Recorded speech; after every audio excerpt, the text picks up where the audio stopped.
tambalang Kenyen, nanganganib na masira agad. Saklap naman nun. Bakit kaya? Nang ma-feature sila sa Kapuso Mo Jessica Soho. Pinatulan ng KMJS ang kwento nila.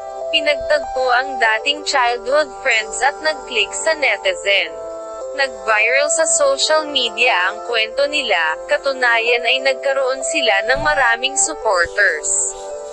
Agad na pumalo sa 100,000s ang subscribers ng binuo nilang YouTube channel na Kenyen Official.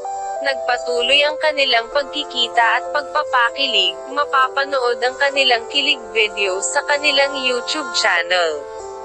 Pero dinugtungan ng KMJS ang kanilang kwento. Hinanap nila ang isa pang bata. Dahil rin ito sa request ng mga netizen. Kaya agad nilang inalam kung nasaan na ang bata na kilala sa tawag na Utoy.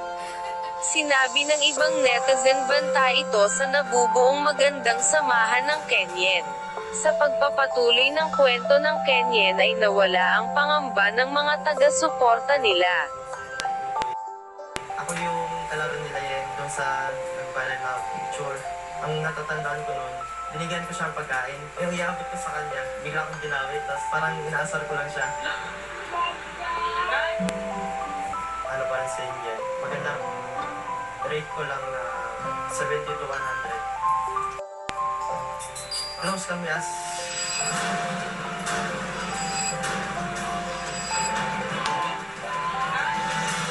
Magpinsan ko kami sa father side. Yung father ko tsaka si Tito magkapatid. Hindi na po ako single.